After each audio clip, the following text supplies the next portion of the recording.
2025 का दिल्ली चुनाव वाकई चौंकाने वाला था। एक ऐसी सरकार जिसे काफी मजबूत माना जा रहा था, वो एक सीट पर हार गई, और वो भी बहुत ही मामूली अंतर से। तो ये सिर्फ एक चुनावी हार जीत नहीं, ये एक पहेली है।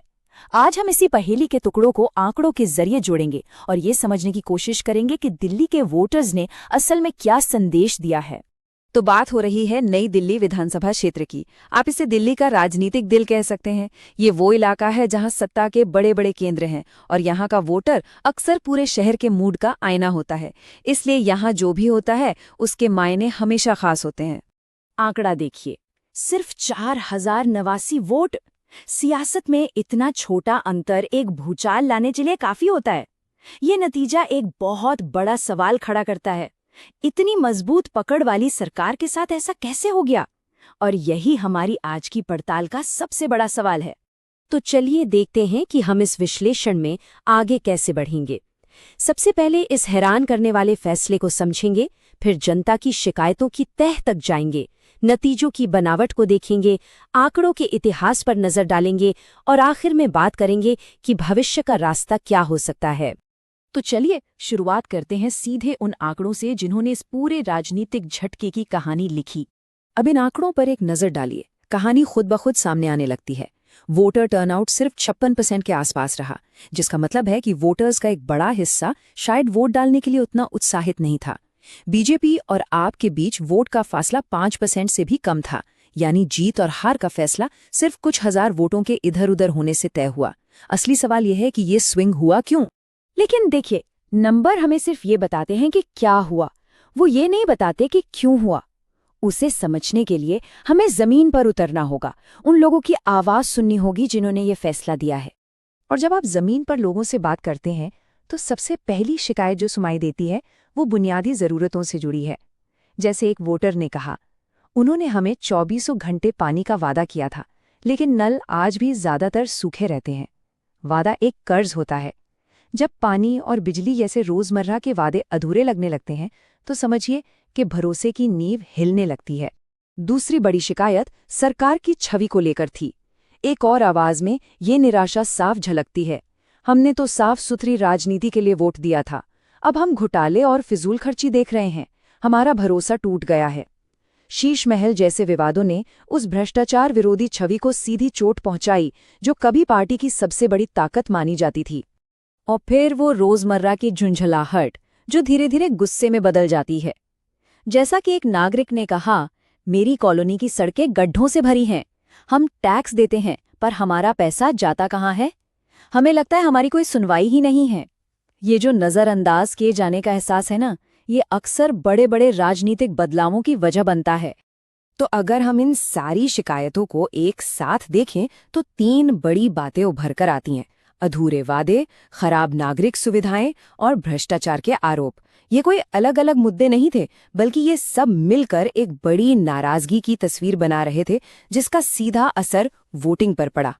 देखिए, ये शिकायतें हमें लोकतंत्र के एक बहुत ही बुनियादी सिद्धांत की याद दिलाती हैं। शासन और जनता के बीच एक सामाजिक अनुबंध होता है, एक सोशल कॉन्ट्रैक्ट। सरकारी जिम्मेदारी है कि वो जिम्मेदारी से बात करे और हर नागरिक के सम्मान का ध्यान रखे। जब ये संवाद टूटता है तो ये अनुबंध भी कमजोर पड़ जाता है। अब जब हमने जनता की नब्ज को समझ लिया है तो चलिए इस जनादेश के पीछे के सामाजिक और रणनीतिक समीकरणों को थोड़ा और गहराई से देखते हैं। अगर हम इस क्षेत्र की सामाजिक बनावट पर गौर करें तो एक दिलचस्प तस्वीर उभरती है। यहाँ करीब 70% वोटर सवर्ण और ओबीसी समुदाय से आते हैं। जाहिर है, इतने बड़े वोट बैंक में अगर जरा सा भी झुकाव किसी एक तरफ हो जाए तो चुनाव का रुख पलट सकता है। और ऐसा लगता है कि 2025 में ठीक यही हुआ। तो सवाल ये है कि सत्ताधारी दल के पास क्या था? ऐसा नहीं है कि सब कुछ गलत ही था। मुफ्त बिजली और पानी जैसी योजनाओं ने एक गवर्नेंस ब्रांड बनाया था और उनके पास एक बहुत बड़ा और मजबूत वॉलंटियर नेटवर्क भी था। लेकिन इन ताकतों पर, जैसा कि हमने सुना, कुछ कमजोरियों की दीमक लग रही थी। अधूरे वादे और भ्रष्टाचार के आरोपों ने इस ब्रांड को अंदर से खोखला कर दिया। साफ सुथरी राजनीति का जो सबसे बड़ा दावा था वही सबसे कमजोर कड़ी बन गया और भरोसे में आई ये कमी बहुत भारी पड़ी। दिलचस्प बात यह है कि उनके लिए कुछ मौके भी थे जिन पर शायद ध्यान नहीं दिया गया।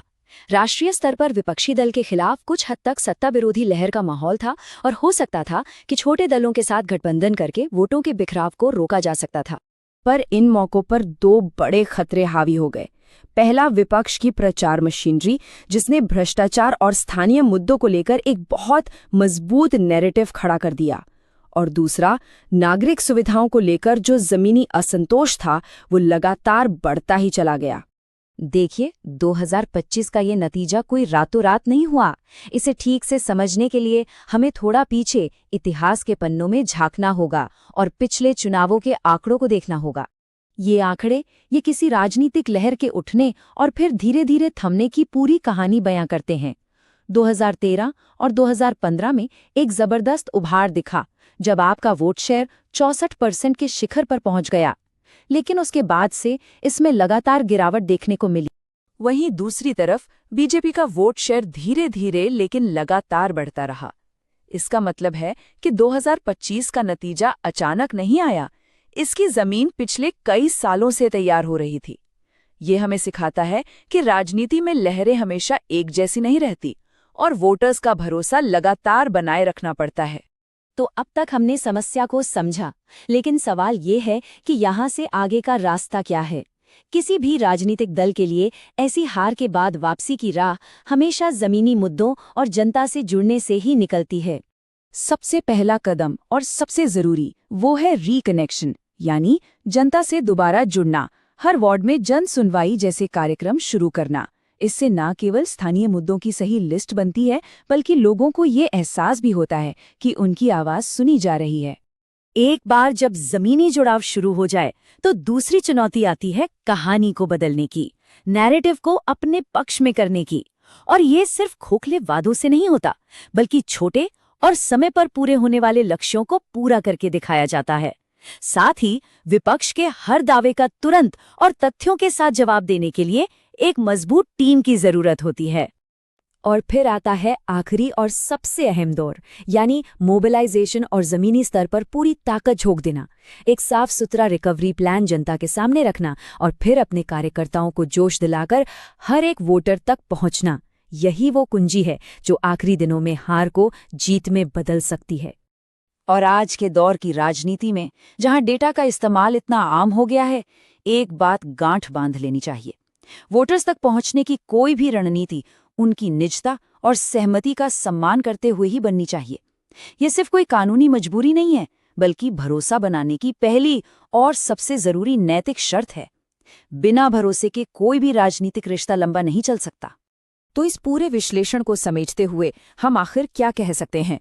2025 का ये नतीजा हमें भविष्य की राजनीति के बारे में क्या संकेत दे रहा है? आइए कुछ मुख्य बातों पर गौर करते हैं। मुझे लगता है इस जनादेश से 5 बड़े सबक साफ हैं। पहला, भरोसा ही सबसे बड़ी राजनीतिक पूंजी है और इसे हर रोज कमाना पड़ता है। दूसरा, नेतृत्व को सिर्फ एक चेहरे तक सीमित नहीं रखा जा सकता, स्थानीय नेताओं को ताकत देनी होगी। तीसरा, शासन का एजेंडा लोगों की रोजमर्रा की जरूरतों, पानी, सड़क, स्वास्थ्य पर ही केंद्रित होना चाहिए। चौथा, ऑनलाइन दुनिया में सही कहानी बताना भी उतना ही जरूरी है। और पांचवा, जमीन पर काम करने वाले कार्यकर्ता किसी भी संगठन की रीढ़ की हड्डी होते हैं, उन्हें हमेशा प्रेरित रखना होगा। तो आखिर में सवाल यही बचता है, क्या एक राजनीतिक शक्ति जो जनता के फैसले से विनम्र हुई है, अपनी नींव को प्रदर्शन और विश्वास के ठोस जमीन पर फिर से बना सकती है? इसका जवाब तो भविष्य ही देगा, और ये इस बात पर निर्भर करेगा कि अब आगे कौन सा रास्ता चुना जाता है। यदि आप एक जन केंद्रित नेता बनना चाहते हैं और अपने निर्वाचन क्षेत्र का उत्थान करना चाहते हैं, तो blueprintstrategies.ai से mgr@blueprintstrategies.ai पर संपर्क करें या 08042041602 पर कॉल करें। राजनीति से परे उद्देश्य।